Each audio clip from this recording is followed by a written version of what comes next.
Today's episode is a twofer. Yep, we're going to cover two topics that I know are of pressing issues to chief marketing officers right this minute. Now, you could ask, how do I know this? Well, thanks to CMO Huddles, a peer-to-peer subscription service I started last year, I now have the good fortune, and I mean good fortune, of moderating conversations with 10 to 12 CMOs every week. This keeps me on the pulse of B2B marketing challenges. And here are two that have come up a lot lately. The first is the vast world of content marketing and how can you make these initiatives more effective? There's no doubt that every CMO has a content plan and a program in place, but they're all wondering, how do I make it more effective? What should I be doing? So we're going to be talking about that.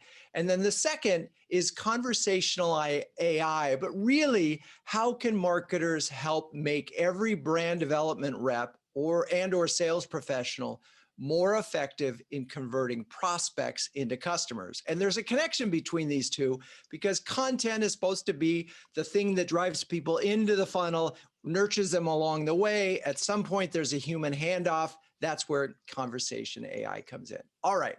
To cover both of these topics, please welcome William Tyree, the CMO of ringDNA, who has a really interesting story to tell about their content and who has a great deal of expertise about conversational AI. So welcome, William. Hey, Drew, thank you for having me here. It's great to see you. First of all, how are you and where are you? I am great. I feel really blessed to be in Los Angeles today, where it's super sunny. And yes, there's a lot going on in the world, but there's also a lot going right in the world, including being here with you. So. Well, it's really funny. I can't help, for those folks who are actually watching this on video instead of the podcast, in the background behind William's right shoulder is a copy of my first book. And this is how you flatter a podcast host, is put their book in the episode. So thank you for that, by the way. Hey, listen, I mean, no joke. I actually take that book down and reference it pretty often. I shared a passage from it, with my marketing team this week. It's one of those books that kind of keeps on giving. So thanks for writing it. I love that. Did you hear that? Yeah, that's the CMO's periodic table, a renegade's guide to marketing. Anyway, published in So anyway, let's talk about, you got to ringDNA August 2019. What was your mandate when you arrived? Yeah, and I should start by saying this is my second tour of duty at ringDNA. So I was actually the founding CMO, and then I left to go work for another AI company as CMO for 3 years, and then I came back. The mandate when I arrived, I think, obviously a mandate for a CMO at a B2B company is almost always drive revenue, right? So that's your number one mandate. In terms of one of the things that was really instrumental in getting there is the company's been pivoting from an algorithmic product-led company, if you will, to a company that's really with a lot of great AI-powered solutions. And so we knew that there was some fear out in the marketplace on, will AI take sales jobs? Just a lot of chatter around that, and really overcoming that fear in a lot of different ways we knew was instrumental to paving the way for our sellers. So it's interesting. And I've talked to a couple of CMOs that sort of did that. They started somewhere and then they came back. And, there is that old expression, you can't go home again. What was it that sort of got you to come back? Great people and honestly, great product. I always kind of, I had been working with some of the same people across a few companies, just a great group of core people that are still there. And so I never lost touch, stayed a shareholder, all that. But I think that when I saw the company heading into this new direction, I think CMOs, many of us, they want to be not only with a great brand, but with great technology, or at least I do.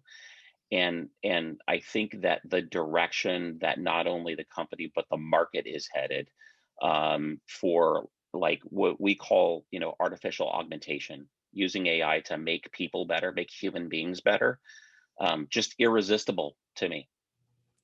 Well, we're going to come back to that in the second half of the show. So I'm going to come back to, so as you were coming on board, and so drive revenue is obviously, that's a big challenge. Where did content fit into driving revenue, and how did you get yourself to a content strategy? Okay. Yeah, absolutely. So, like one piece of background, I really feel like, the marketing, you can't do anything with great content without great content. I think that that's how you position your company as, an authority, an expert, so that you're more than a brand. You're really a resource that's helping people overcome their challenges, right? And so I think for us, we've always traditionally always done a lot with influencers.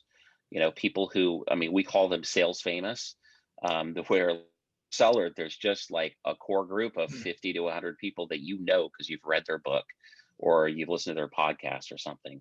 And so working with those people, like hearing their ideas, applying their ideas, we even take those ideas to heart and integrate some of those ideas, in the general collective, if you will, like into our product strategy. So you recognize the need. You got to have content, and you got to have great content. I think one of the issues that a lot of marketers face is we got content. They say, okay, I'm going to get a couple writers, and we're going to just create a lot of content. And there isn't necessarily a strategy behind it, right? There's nothing that Right. holds it together.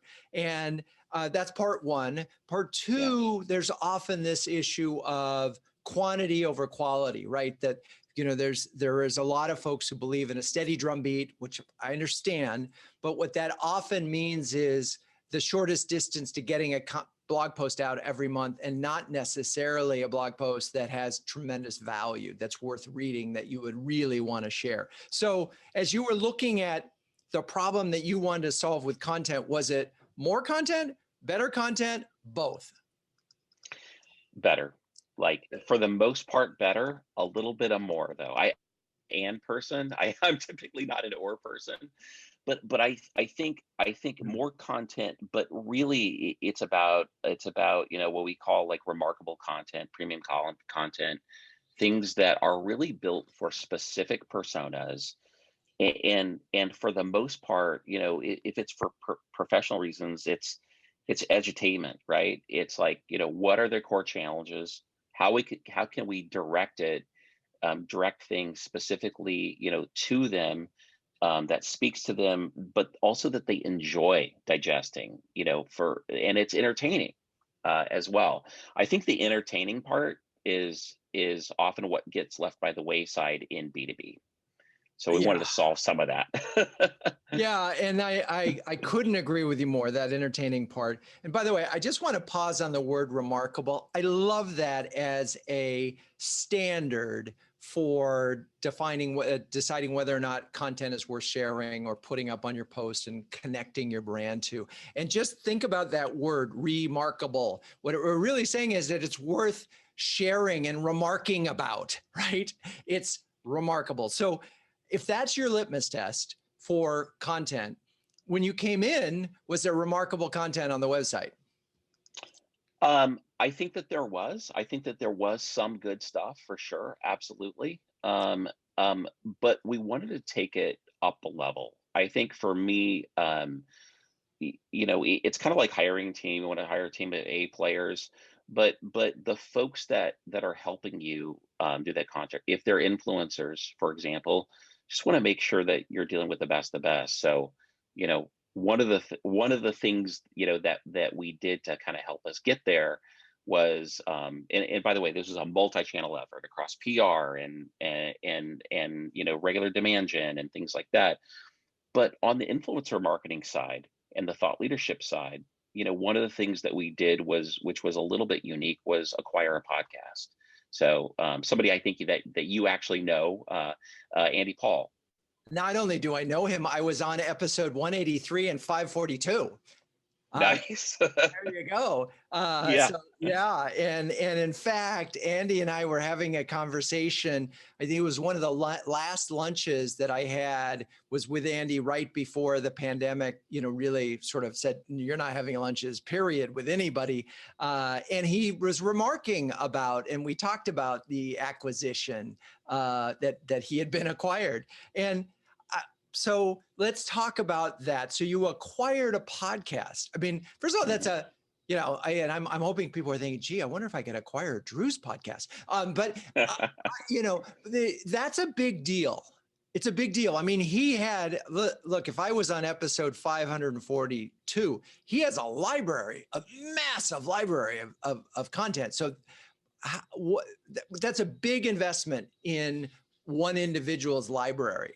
How did you decide that was the right individual, this was the right content, and this was the right thing for you to be able to take advantage of? Yeah, it was a really interesting economics exercise. At some point, I'm not really ready to reveal yet, like all the things that kind of went into it. But that'll make maybe a great article someday. But here's the kind of things that we were thinking about. One is, yeah, Andy's incredible. I had known Andy for years. Our CEO Howard Brown had a good relationship with Andy for years. He was somebody that, back in the early days of our startup when we had zero marketing budget, and he was one of those guys that, we called up and said, hey, true story, we were like, we're actually reading your books right now. They're amazing. They're helping us. But we'd love to do something together. Like, can we do a webinar or whatever? And that's how it started. The relationship started was, what can we do that's kind of good for both of us? And Andy was just an amazing partner to work with. But in terms of a podcast, if a person like Andy has incredible guests, it's really like about the whole community, right? So in some ways with this particular podcast, I felt like it was an acquisition of a community, not just a podcast. And many of those people are folks that we've done a lot of other things with. Like we just did, for example, somebody who's been on the podcast quite a bit. We did an executive roundtable with them yesterday, with some of our customers and buyers. So it's about a lot of things, and there's a lot of things that you can do beyond just the obvious with a podcast. Interesting. All right, we're going to take a quick break. And when we come back, we're going to dive into this a little bit more before we move on to Conversation AI. Okay, stay with us. Okay, we're back. And we've been talking about an unusual scenario where ringDNA acquired a podcast by a gentleman by the name of Andy Paul, who was a well-known expert. I've known Andy. I think I first met him when we were both sort of IBM futurists as among a group of B2B influencers. And we've stayed friends. And then we reunited at Gartner maybe 3 or 4 years ago, which is how I met Brent Adamson. Anyway, just a really sharp, knowledgeable guy. And for a while, he was recording one podcast a day. I mean, which was like mind-boggling. I can barely get through one a week. So you acquire this massive library of content, but as you were describing, you also acquired a community. Now, you put a price on this. You Yes. paid some money, so you've got to get value out on the other side. So building community. Now, how do you make sure, as you're, and I know you can't reveal everything, but what are some of the ways that you've been able to, you think, show that this was a good acquisition for you and a shortcut to a massive library and a community? Yeah, absolutely. I think one of the most obvious things, right, is if you've got a big catalog, right, one of the things is you can drop messaging across the entire catalog, right? And that's really powerful because, as you know, Drew, I think, some podcasts are fairly guest oriented, and it doesn't matter whether that was episode 1, 5, or 542, right? If people are interested in the guest, they're going to listen. So I think being able to get your messaging across an entire catalog and change it like on a dime is super powerful. So that's an awareness play right there. I think that another to it though is um, people on a podcast like this one they're talking about things that are near and dear to the challenges of our target buyers. So for example, and that helps us connect, even like, for example, you're doing some product marketing, right? We can pull some awesome quotes around things like, helping your reps with quota attainment, or helping to ramp reps faster, right? From the podcast, associate it with the brand in a really transparent way, but also it's a leaping off point too, where people can leap off, go digest, listen to that content, in normal times when they're at the gym or in the car, in these days, maybe when they're walking around the block or working out in the garage or something. Yeah. Oh my God. I can just see, given the library that you had, the ability to sort of use it as a resource um, is phenomenal. I'm looking ahead.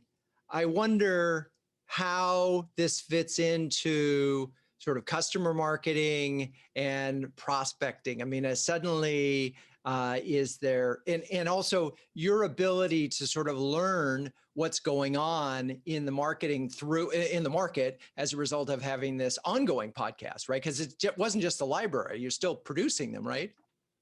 Oh yeah, absolutely. Right. Yeah, no, yeah, And absolutely so ongoing. how are you, so let's talk a little bit about the power of that, and how are you thinking about the podcast as well, let's start with customers in terms of the value to them. Yeah, that's great. So, as new episodes come out, that are really relevant to the customers, we can include links like that in customer newsletters, for example. We are doing some really interesting things too with like in-app messaging and our product. There's a possibility that we can provide educational content or even snippets of educational content, in the product in the future. So that's really great. I think that one of the really powerful things has been campaign support. We've done some really unusual awareness campaigns and to some extent lead gen campaigns in the last year that have been supported on the podcast. So it's typical, I think multi-channel, where you're doing something really cool in this space, and then you want to echo that or syndicate that elsewhere, but in a really unique way. This is really nice, having like a channel that's kind of fixed with a pretty loyal audience, that you can do that in a meaningful way, and again, turn on a dime. Yeah, it's you own your own broadcast network, Right. essentially. And for those of you who aren't in the podcast world, one of the things that William has been talking about is this ability to dynamically change messages on a podcast. You have to sort of go in and get it programmed, but you can suddenly, in a minute, and with a catalog like this, you'd be surprised, listeners, how much evergreen content there is and how many listens will be from older episodes. I've noticed that with my podcast, probably any given month, half of them are not from that month, the downloads. So being able to dynamically, so you have this large catalog of really and these people are listening, and suddenly you can push out. So I could see how you could monetize it from there. Let's talk about the awareness campaigns that you think were interesting that related to this. Yeah, I can actually think of a couple that are even related to the theme that we talked about before, which were, how do you really solve, fear about AI. So one of the things, for example, that we're kind of fighting in the marketplaces, things like 2018, which is not long ago. Forrester had put out a report saying, AI was going to take 1 million sales jobs. I actually love Forrester. I get so much value out of Forrester. But that was one that just didn't pan out, right? And they were clearly wrong. So when we're trying to do things, for example, to get the word out about our own products, we're thinking, what's a really fun, remarkable campaign that might have synergy with our thought leadership out there, maybe on the podcast. But one of the things was, we created something called, the Top Call Coach campaign The top as a what? top call coach campaign. Call coach. Okay. Yeah. So one of Andy Paul's longtime, I think, points of view, which he's kind of famous for, is that a lot of sales training and sales coaching is basically wasted, right? People forget 85% of it by their first day. And how do you kind of reinforce that? So, but also, how do you get better, right, with institutionalized call coaching? So we did a campaign where we dramatized a bunch of like internally kind of like famous calls, and we had it in our player product called Conversational AI. We had people go and listen to those calls, and then they could upload reactions as if they were coaching the reps on those calls in a video interface. And then from there, people come to the website, they vote. There's a lot of social media engagement. But what was really fun with the podcast, though, is we did a series. So a bunch of the finalists actually were guests on the podcast. They talked about their philosophies. Some of it was just really funny. Some of it was super just useful and kind of serious, and a lot of psychology in there. And that's a great way that we use the podcast, social media, and like these other channels to really, I think, gain awareness, but also really, help people get better at sales coaching. And there's several things I love about this program. One, there's this dynamic of sort of competition. Two, even though at some point we're talking about technology, you're using people in this to tell the story. And so many tech brands, it's like tech and data and hard edges, and you can't find a human on their website. And if you do, Right. it's a stock image. It's not a real person who's engaged with this challenge. So I think that's really interesting. I also like the way the pieces circle back. You use the contest, if you will, to generate content, and then you could celebrate the winners in the content. I mean, it's a little meta, but it's very cool. How did you measure the success of a program like this? Yeah. So a couple things. One is, I mean, look, I live in a world where revenue, qualified opportunities, and pipeline are paramount. Lead generation has become kind of secondary, but at the same time, you still want to generate leads. So I would say that that lead generation was one aspect to it. When people vote for the contest, for example, they're typically right in our ideal customer profile, or adjacent to our customer profile. So lead generation is absolutely one of those things. But at the same time, we actually had a bunch of people that we were in active buying cycles decide to jump in and take part of the contest. And one of our biggest deals from that quarter actually was from somebody who was a finalist in the contest. So it's really great when you can do something that's really fun, especially in a year like we've had. Spark a little bit of joy in people's life, maybe get people to know about the brand, but drive revenue at the same time. That's funny. I sent out our January newsletter, and of the sort of resolutions that I suggested for CMOs is sort of why so serious.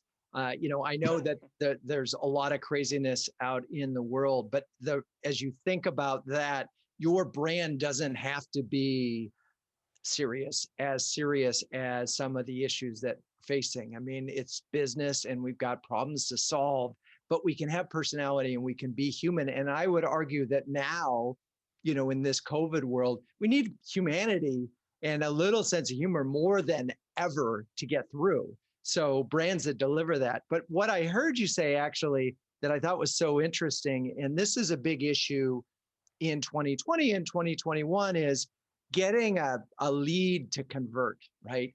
They're at the very end of the cycle. And the question is, you used to be able to invite them to a customer event and bring in a few prospects, and that would be a great way to push them over the top, right?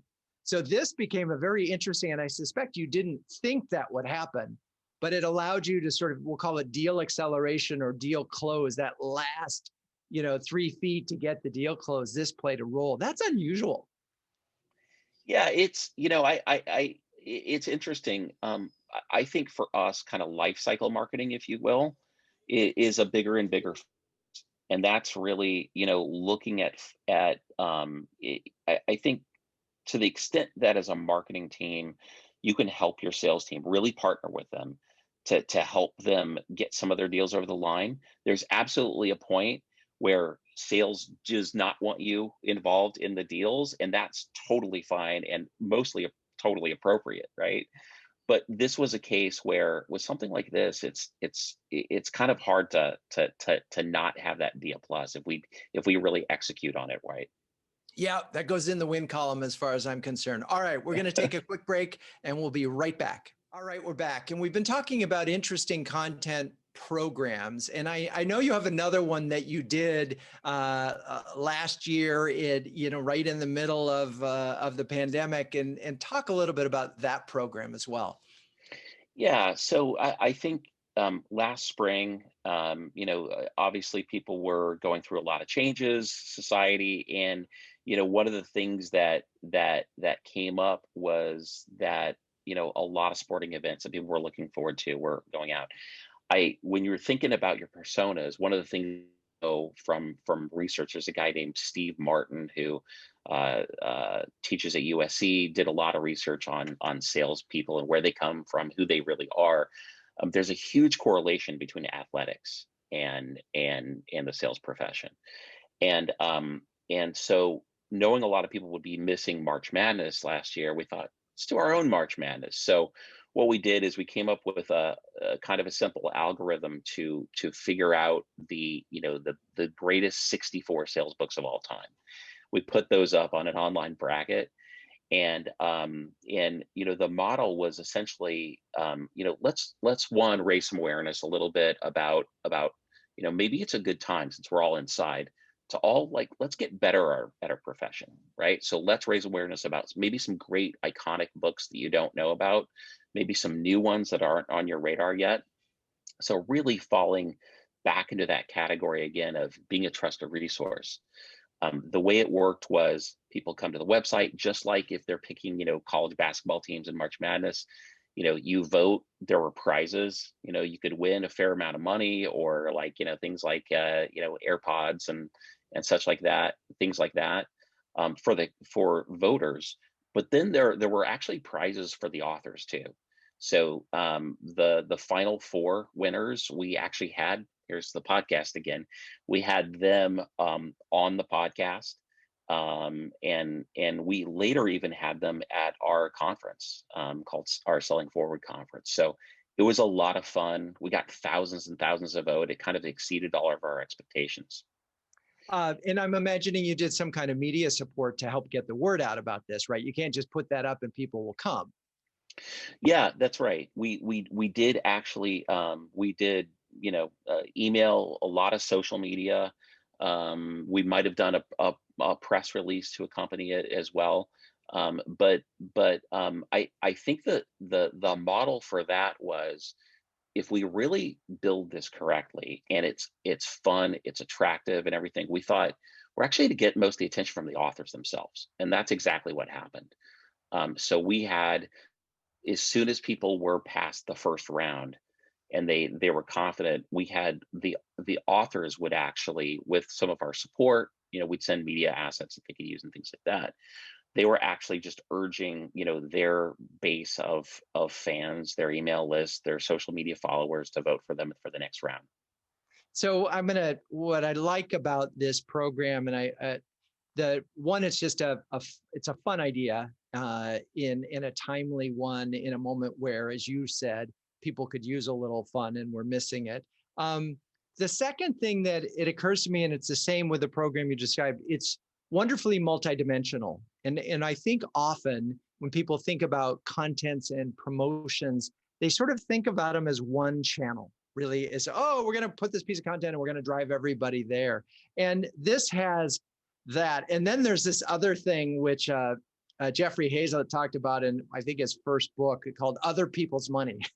And Other People's Money is a great place for marketers to go. And in this case, the money was the author's database of people and fans. So you could use the authors as a way of promoting and presumably people who read sales books from these authors are people who are in your target. So I love how all those pieces fit together.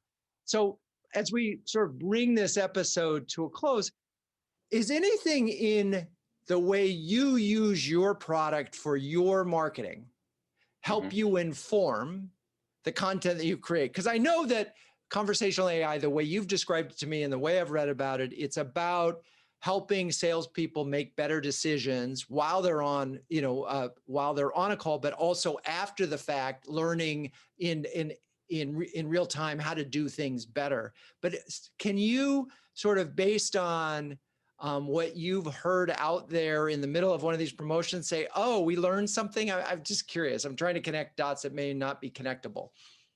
Totally connectable, actually. So I think that the like for a conversation intelligence platform like, Conversation AI, the number one thing that buyers are typically looking to do is identify the traits and behaviors of their top performers, whether it's overtalk ratios, whether it's specific verbiage that they use, voice energy, things like that, and identify repeatable things, create benchmarks, and then use those so that other folks across the sales team can experiment with replicating some of those behaviors and see if they perform better.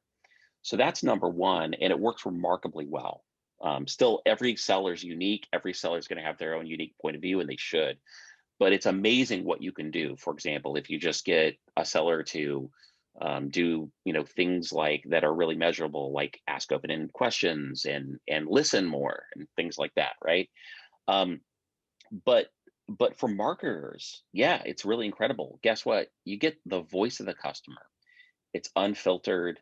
It's right there, and you can also hear how your reps are doing objection handling, what kind of verbiage is working. It's the kind of thing that you always want if you're at a B2B, marketing at a B2B company. You're always wondering, well, what's going on in those sales calls? Instead of like listening to them after the fact, just hearing them firsthand is amazing. And I'm imagining that this can help really drive sales enablement programs, right? If the marketer is hearing this, listening to the call, they go, oh, I see where they are on the journey. This was their objection. If we had a piece of content or a program or a ROI thing or some other thing that helped that person sell another person. And one of the things that's important in all of this is, so often in the enterprise sales level, it's multiple people involved. And so it's not a linear process, nor is it an individualized process. I talked about this on the show ad nauseum, but the average enterprise sale, there's 12 to 14 people involved, and it's an 18-month process. So your sales rep isn't closing on that first call or second call or third call. So as a marketer, what you're really thinking about is sales enablement. So I'm thinking this has just got to be a gold mine for driving that kind of activity. It really is. It absolutely is. I mean, it's one of those things where if you're trying to map out some reasonable buyer journey, for example, and as you talked about, it's unpredictable, especially the higher you go.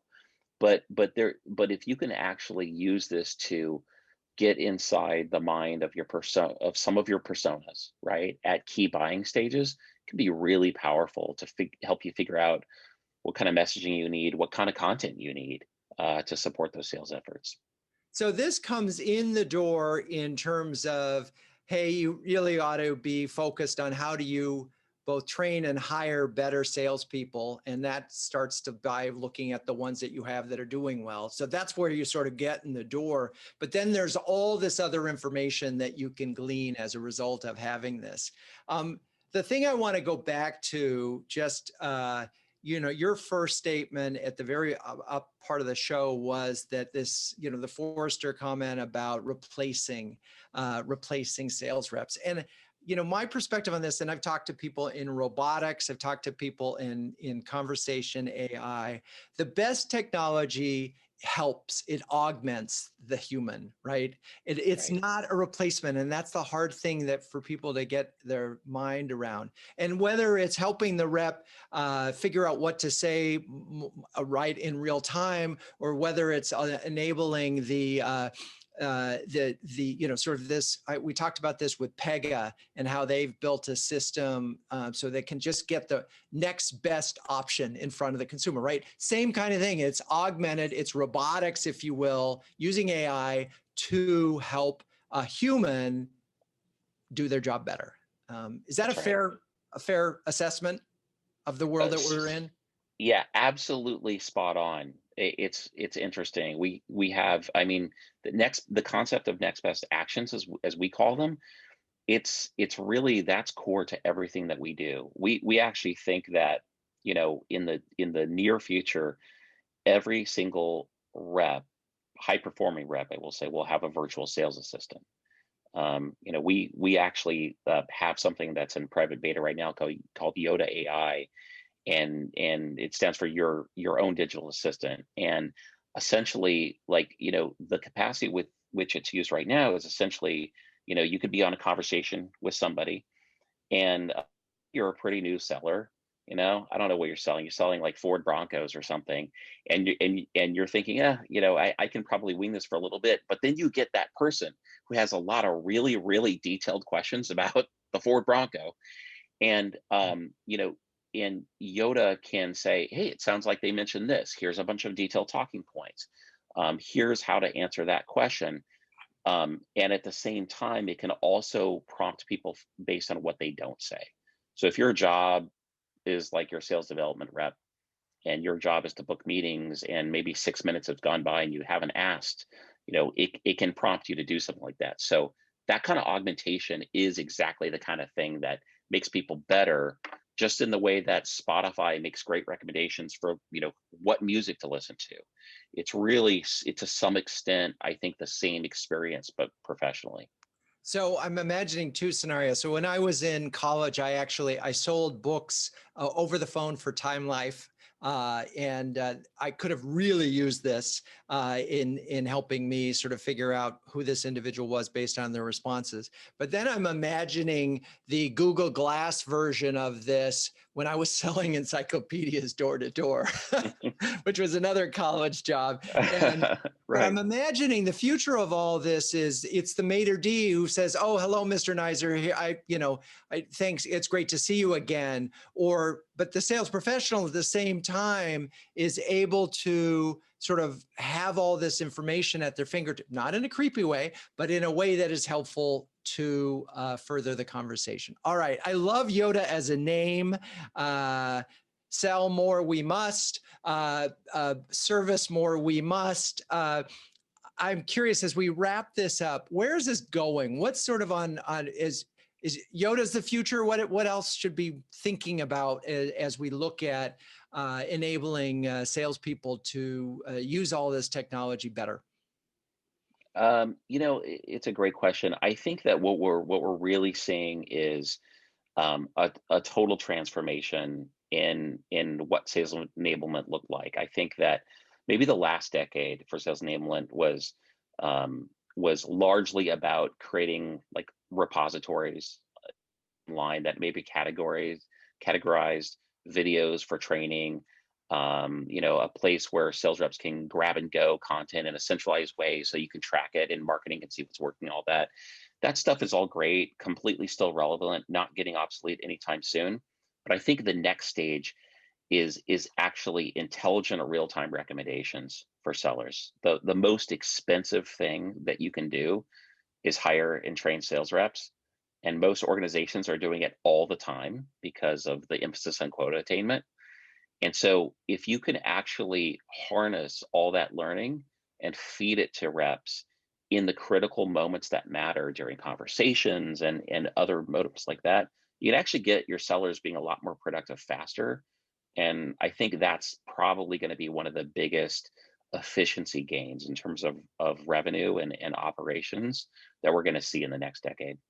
Right. So in theory, you might be able to hire fewer reps, or you can get more productivity out of your existing reps. I want to make sure I understand one last thing. So I'm thinking about these conversations, and the Yoda Assist, the digital assistant, is providing information. Is there a loop at the other side that shows that what happened, that tracks this individual that was the conversation? Because again, you may or may not sell at that moment. so Right. that the machine gets, there's some machine learning in this?